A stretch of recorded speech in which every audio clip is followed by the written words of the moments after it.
Well, we're going to switch over to Berkeley, California, joined by the author of Hidden History of Zionism, Mr. Ralph Schoenman. Mr. Schoenman, thank you so much for being with us. Interesting comments coming out of debate in Florida. What do you make of it? It seems that Romney and Gingrich were basically trying to top each other, almost seeing that they're running for Prime Minister of Israel instead of President of the U.S. Well, actually, all of these candidates are basically frontmen for the structure of power in the United States, which is intimately linked to finance and corporate capital and the military itself.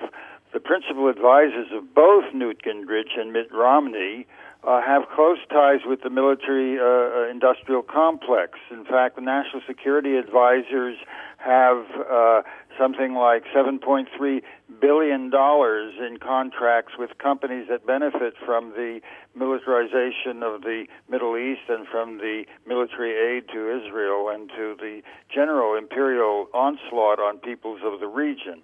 Specifically, the Adelson family that is financing Newt Gingrich, which made its money out of corruption, namely the bribing of people in Macau for the building of casinos, have given, and are billionaires, have given over $10 million for advertisements for Gingrich in the recent campaign. And these are all people who are linked to the same apparatus that sustains Barack Obama and his administration in power. A key advisor, for example, of Mitt Romney is Cofer Black, and another is Rabbi Dov Zakheim. Now, Cofer Black is the person who was long associated with the CIA program of torture and assassination, and is one of the principal figures in Blackwater, or XIE, which is the mercenary apparatus that has sustained parallel operations for Central Intelligence as a private contractor.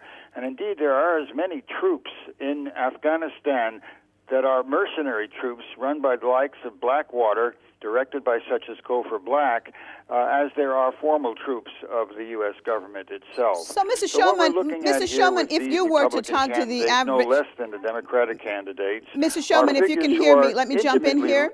If you were to talk to the average American looking at trying to figure out what's going on and later on in November whom to vote for, are you saying that it really does not make a difference because they're all coming from the same basic apparatus with the same perspective? Yes, that's long been understood in the United States.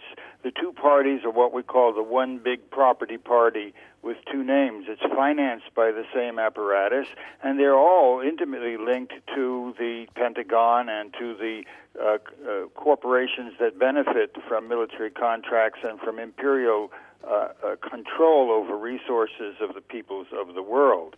As I say, the advisors, the key advisors of both Gingrich and Romney have the most intimate ties with the military-industrial complex and receive billions of dollars of benefit. Now, in the case of Romney in this particular debate, he represented that Hamas is led by people who want to exterminate all Jews and who launch thousands of rockets upon Israel, which are both statements of which are patently absurd and false. And he declared that he would immediately move the U.S. Embassy to Jerusalem and declare that Israel is exclusively a Jewish state.